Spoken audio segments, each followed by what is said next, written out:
Hi, good morning. Welcome back to Impact for a July 4th show. And you know, this was not planned, Steve. Steve is my guest, Steve Yatauro, who's the chair of the 2017 community campaign. And Steve is an American. So happy Independence Day, sir. Thank you, Russell. You said that, coming nice and close to that microphone, this is your first Independence Day that you're not with your family. Yes, I was thinking about that as I was driving in today. How does that feel? It feels different, you know? Yeah. Yeah, I would like to be with them, clearly, but I said I got a little bit of substitute, got to enjoy the Canada Day festivities on the 1st. Which, and what did you think of that? I had a great time. Got to stop in at the pancake breakfast, get the morning going right, and then went down and watched a little bit of the parade. It reminded me a lot of the small town type parades, and just seeing all the kids out and the patriotism. And then, you know, one of our agencies, the Multicultural Association, had the fantastic event at Heritage Park.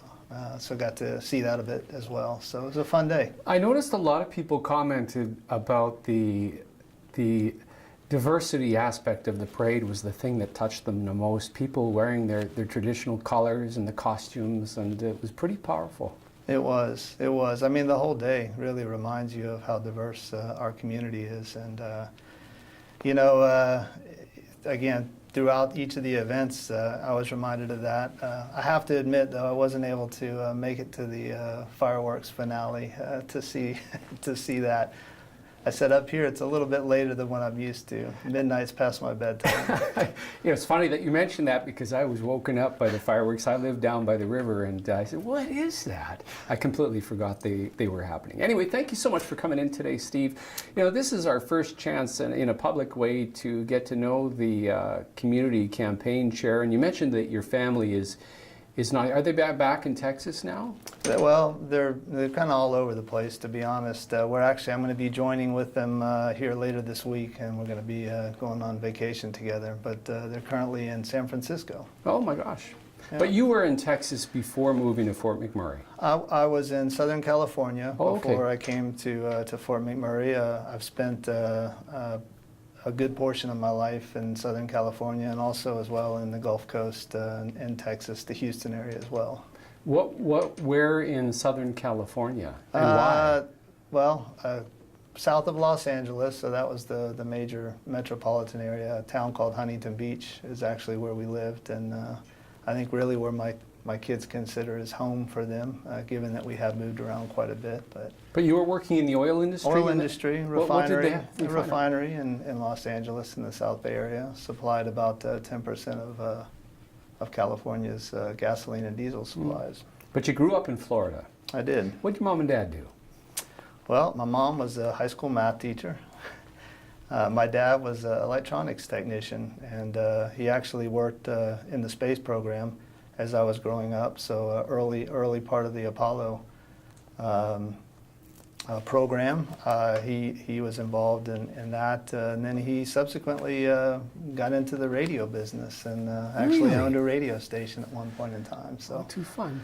So I think between my mom and my dad, it explains why I ultimately became an electrical engineer. You mentioned that the community that you grew up in was not a big community, but it was close to Cape Canaveral. Yeah, it's on the peninsula, kind of the narrow peninsula that starts Cape Kennedy, kind of juts out. That's where the launches are, Kennedy Space Center, and about 40 miles south of that is a little town called Indialantic, Florida, in between the Indian Ocean, or the Atlantic Ocean and the Indian River. And I was actually born right across the river in a town called Melbourne, which when I say that, most people think of Australia first. You know, when you think of the space program, I go back to those words of John F. Kennedy, we're going to make it to the moon and back safely, and we're going to do it within the decade. And I would imagine, maybe I'm wrong, but Cape Canaveral must have been ground zero for all of that activity back in the 60s. Yeah, I think, you know, only now do I really appreciate, you know, kind of even more where I grew up. I guess when I was growing up, you know, it was kind of second nature. I do remember quite vividly watching many of the early launches. We would watch it take off the pad in our living room, and then we would walk out as a family into our driveway, and there was actually a telephone pole that was lined up with the launch pad, and you could see the rockets. If it was a night launch, it was spectacular. And then you waited, and the actual sound of the launch would come because the sound is obviously delayed. But Wow. yeah, many launches watched, space shuttle and Apollo launches. So. We should mention Steve's day job is one of the senior leaders at Syncrude. What's your official title? I should know, but I don't know. I'm Vice President of Upgrading. And so upgrading, I was wondering how many people is that? Like when you, as a non-oil sands person, I have no idea about the scope and scale of the operation. Sure. The upgrader, between employees and contractors, and it really depends on whether we're doing big maintenance things called turnarounds that a lot of people might be familiar with. But it can range from about 1,200 employees. Then when you add the contractors, it can double that. And for turnaround events, it could even triple that. So wow. It's a lot of people. So in your career, at some point, you started getting involved in giving back. And one of the ways that you have done that in a number of communities has been through the United Way. How did that start and where? Well, it probably started actually. I think about my dad. I remember as a kid he was part of one of the things he supported was the Salvation Army and was part of their advisory board there in the Melbourne community, and getting involved in the kettle campaigns, which still exist today. So I think that, and then obviously my parents were very involved in their church and giving back. So I think that kind of started me in that mind of thinking. And then I tell the story. The first day I went to work, almost 28 years ago, it was in the fall. And what do we do in the fall? Generally, United Way campaigns. And I started in Houston, and the United Way of the Greater Houston area was in full swing for their campaign. And I came in, and I wasn't probably a day or two. I had been in my office, and I start getting visits from people. Hey, Steve, can you participate? We got this day of caring that we're doing in a local agency. Are you available? Sure, I'm available. I'm thinking I need to find ways to get involved. I don't know really anything about this. I didn't know much about the United Way, but I'll get involved. And then same with the Seeing is Believing equivalent tours to the agencies. Same thing. Sure, I'll go. Don't know what these things are, but needless to say, I think it impacted me, back 28 years ago, very, very profoundly. And it's really become a part of a very important part of what I feel I do, both in terms of where I live and where I work. So I've been involved with subsequent United Ways in all the communities that I've lived and worked. So when you go back and remember those first few days of caring and Seeing is Believing tours and the agencies that you visited in that community, is there a thread? Is there a similarity to what people experience here in Fort McMurray? Is there a commonality? Absolutely.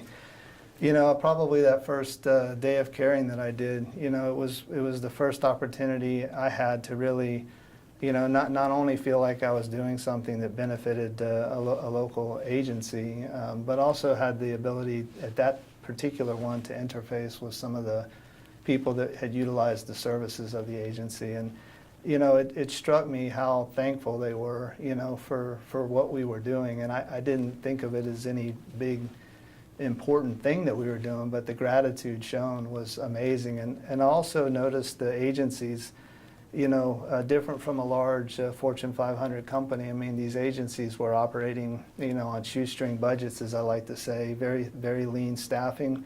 But all the staff was so passionate about what they did, and it just the energy around that whole activity struck me, and that's no different here. It wasn't a week or two ago that I was on a Seeing is Believing tour. I don't know how many, if I count up all the ones I've been on, but we were at a couple of agencies. And that same impact, struck me. Just the passion of the staff, what they do, the clients they impact, the lives they impact. So it's been consistent, Russell.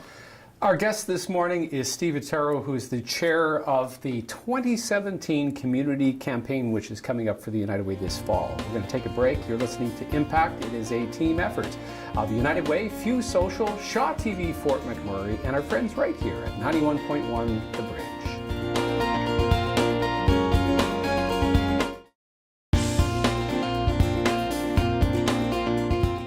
Welcome back to Impact and happy 4th of July. There's going to be a lot of fireworks with our friends down in the United States today. Do they have fireworks in every community in the U.S.? Like, it must be a big, noisy day.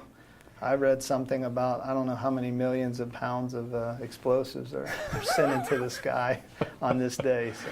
Well, all the best to our many friends south of the border. And our guest, Steve Yatauro, is originally from the U.S., now living in Canada, senior leader at Syncrude and a leader of the upcoming 2017 Community Campaign. Before the break, Steve, you talked about the Seeing is Believing tour that you went on quite recently. Now, I have to admit, when our staff came back from that day, obviously something special had happened on that tour. And they needed to talk about it. You went to the Children's Center, the Center of Hope, and Canadian Mental Health Association. Mm-hmm. And my understanding is that there were times when it was profoundly moving. What was, you've been on a lot of these things. What was different about this one? Well, as you mentioned, I think at each of the three agencies we visited, we always learn so much. That's one thing. Just when you feel like you know a lot about our agencies and what they do, you go to one of these events and you find out even more. So the group had a lot of dialogue. Again, Canadian Mental Health Association. I think just unbelievable.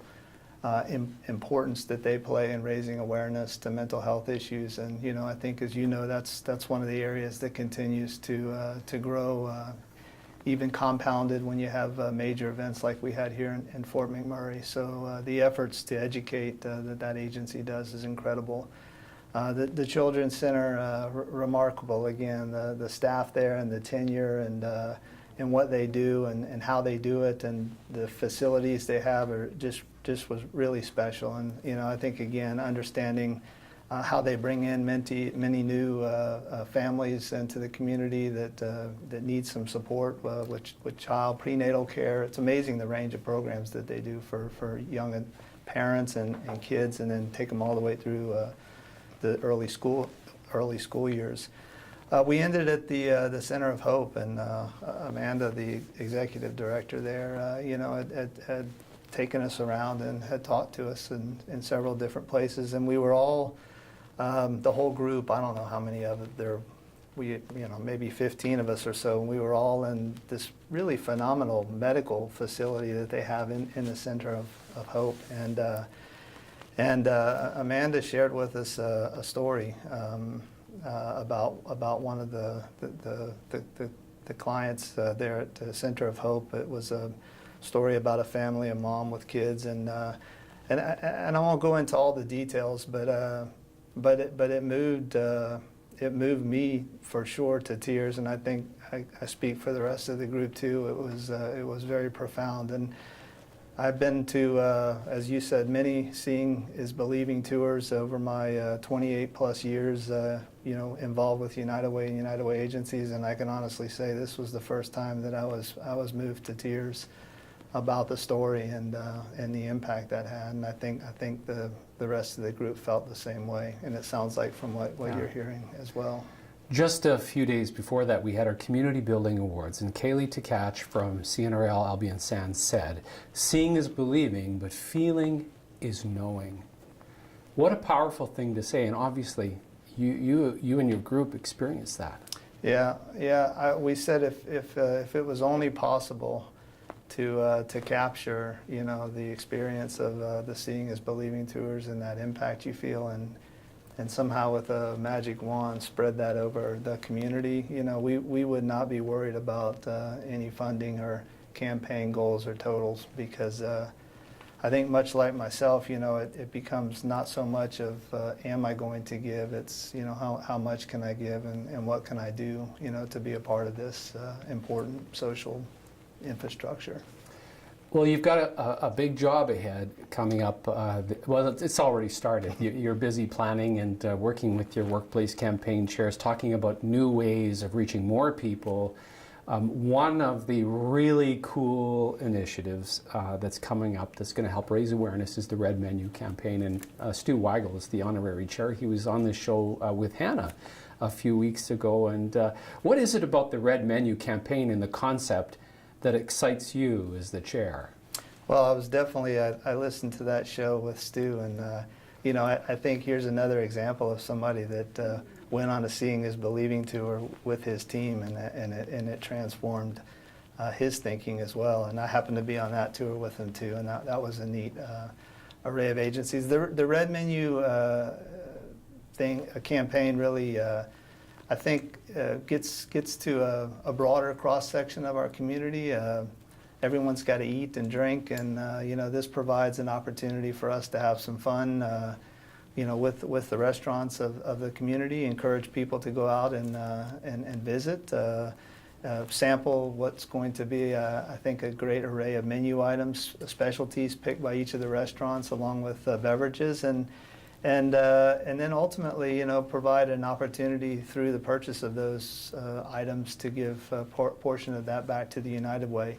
I think the other thing that I see an opportunity for, the Red Menus will obviously have some information on them that will also tie back into our social media links and the impact information that we're going to be putting out, as you well know, through the 100 Faces campaign. So it's a great way to, I think, get people talking as they sit down for a meal or a beverage of choice with their friends, family, etc.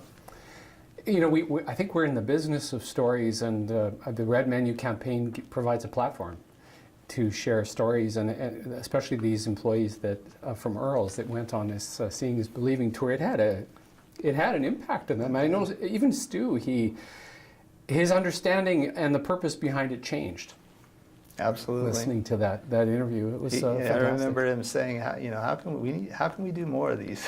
So I said, well, we just need to clone Hannah and the rest of the United Way staff and the agency volunteers that work very hard to put those things together. But the Red Menu campaign, if you're not familiar with it, is coming up through the 10 weeks of the community campaign, which will start in early September. And at participating restaurants and eateries, you will see an addition to their menu called the Red Menu.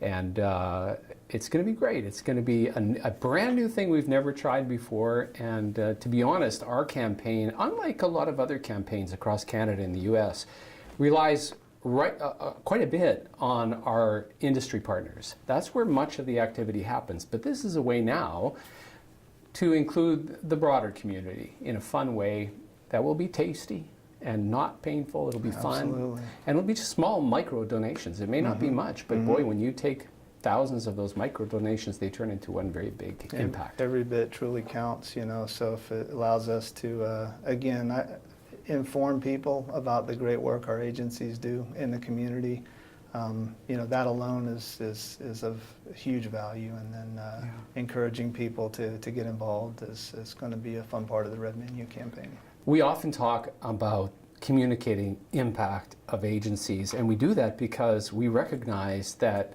sometimes what the United Way does is not well understood. I'm a perfect example. I was a community leader for many years, kind of was aware of the United Way, but did I really understand the United Way? I really didn't.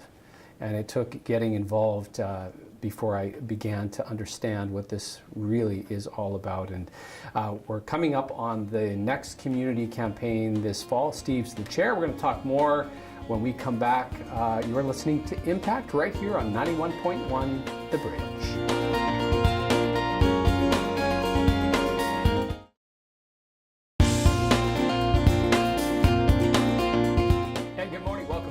Steve Yatauro is our guest, 2017 Community Campaign Chair. Steve was at the Commendation Medal Awards on July the 1st, and a lot of people, well-deserving people, got those awards. And I noticed on Facebook right away that people were sharing the stories of what it meant to them. And these were folks that just stepped up to do the right thing in massive numbers. And really, at the core, that's what happens during the United Way campaign, especially at the workplace campaign chair level and with all the canvassers. And you have a great group of chairs that you work with from a variety of different companies. What's your observation of why they do it? Why do they put so much effort into this thing? Well, I mean, one word comes to mind, and I probably overused it, but passion. You know, I think that's a common trait I see with anybody that's involved with a workplace campaign, because as the name implies, I mean, it is work, and you know, all of these individuals have full-time jobs, yet they find it in themselves to take extra time to put towards you know, raising awareness in the various workplaces, talking about the important work that the United Way does, educating. You know, we've talked about that. So they're really ambassadors, I view, for the community, and they all share a passion. You know, they come together. They have a can-do attitude, approach, even in the face of, you know, what oftentimes, and this year's going to be no different, a lot of challenges that we have to overcome. I think they're driven by, you know, just that sense of wanting to figure out how can they be a part of helping, you know, the community. Yeah. We're over 1 year past the fire disaster. There's been significant changes at an industry level in terms of, I don't know if the term is consolidation, but you have CNRL having purchased Albion Sands. You have the work that's happening with Syncrude and Suncor. Our world is changing rapidly around us. At a ground level, at industry, is there a sense of people still trying to figure out what is normal? Like, are they trying to figure that out still? I think so. You know, we were joking a little bit before the show. The only constant is change, whether you're talking about the community as a whole or industry. I think our community is used to change, resilient in that regard. You know, I think one thing that doesn't change is the need we have to support our community and the social fabric, the infrastructure. So kind of knowing that is always going to be a constant. You know, I think no matter how the industry changes or how the workplaces change, you know, there'll still be that great need for these things we call workplace campaigns and United Way campaigns. Let's talk about the need. Colin Hartigan, your predecessor, often would say we're not focused on an $8 million goal, it's an $8 million need. We didn't get to that $8 million need, and we know that the needs continue to grow. Talk about the need as you understand it in our community in this particular environment. Well, again, I think the need, you know, when you think about what the community's gone through just in the past year, you know, we've got short-term needs, you know, and much of that we all know has been covered, you know, just through the generosity of Fort McMurray, Canadians in general coming together to provide, you know, that infrastructure to support the community as we come back from the wildfire. And the recovery part is important, but a part of the recovery is looking at the long-term needs of the community. And you know, I think it's always, no matter where you go and look at where communities have suffered some sort of a natural disaster, you know, they say the need actually gets greater, you know, not just, you know, right after the event, but years in the future. And while the fire recovery funds were very pointed at addressing the short-term needs of the community and doing a fantastic job at doing that, the annual workplace campaigns that we have really support the ongoing funding of the agency programs, which is vital. So it's important because they have the need to serve the community. That's why we have the need of the campaign. And you mentioned about the United Way, and I always like to say, you know, why, if somebody's wondering, you know, why should I give to the United Way? Why not give to my agency of choice? Again, giving is a very personal decision, and I would encourage people to give individually, however, but being an engineer and always being one to want to be very efficient and effective with the money I give, I've always felt the United Way does that exceptionally well. They're efficient, they're effective, they meet the community's greatest needs in the most efficient and effective way. And they do, as you know, much more than just deliver money. They deliver education to our agency partners, they collaborate, they build. So the magnifying effect is tremendous. So that's why I would say, if somebody's considering why should I give to the United Way, it's for those reasons. We've got a couple of minutes left. One of the things that we're working on, you're a part of it, is the 100 Faces of United Way campaign. We're trying to express the fact that the United Way is donors, it's workplace campaign chairs, it's agency partners, it's people who receive benefit from United Way agencies. Really, at the end of the day, United Way is all of us. And I think we all kind of felt that a little bit during the fire, where all of us were in need of help at some level. What excites you about the 100 Faces campaign? Well, the 100 Faces campaign is a way, again, I think, to showcase, we say 100 faces, but those 100 faces represent, thousands. They really represent the community. As you know, it's individuals that have benefited from United Way agencies. It's agency staff that work so hard at delivering those services. It's United Way staff, it's workplace campaigners, it's workplace volunteers, it's community leaders. It really is a cross-section of the community, and I'm very excited about the notion of finding a way to continue for an extended period of time through the campaign to educate people and highlight. I think I haven't seen all the material. I can't wait myself to see that, but I can only imagine how powerful it's going to be for 100 different ways to see why we should give and think about supporting the United Way in the upcoming fall campaign. It's been a powerful process as the person that was asking the questions during the video portion of this thing. Hearing the honest answers of people. There's a gentleman that is alive today because of Pasture Place, and he was able to express that. Or the young gentlemen that are thriving in their life because of stepping stones. So you're going to see a lot of that. It is going to start 100 days out from the end of campaign. So for each day for 100 days, that's really complex. Each day for 100 days, we're going to feature one person, a new person, and a little bit of their story. And we're very excited about it. So the campaign kickoff is coming up. We're going into a meeting right after the show, actually, to talk about the details of that. We should be able to have an answer as to what we're doing and when and all that very shortly. And Steve, thank you for stepping up in your leadership role and bringing the passion that you've been sharing for a long time. You said over 20 years towards the United Way. And any closing thought? What's the thing you're most excited about your campaign?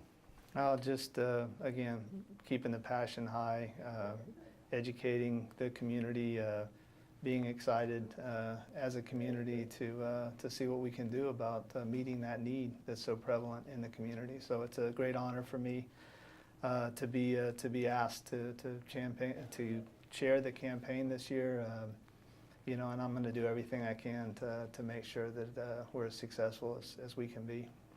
Our guest this morning, Steve Yatauro, the chair of the 2017 United Way Community Campaign, and you've been listening to Impact. It is a team effort of United Way, Fuse Social, Shaw TV, Fort McMurray, and our friends right here at 91.1 The Bridge.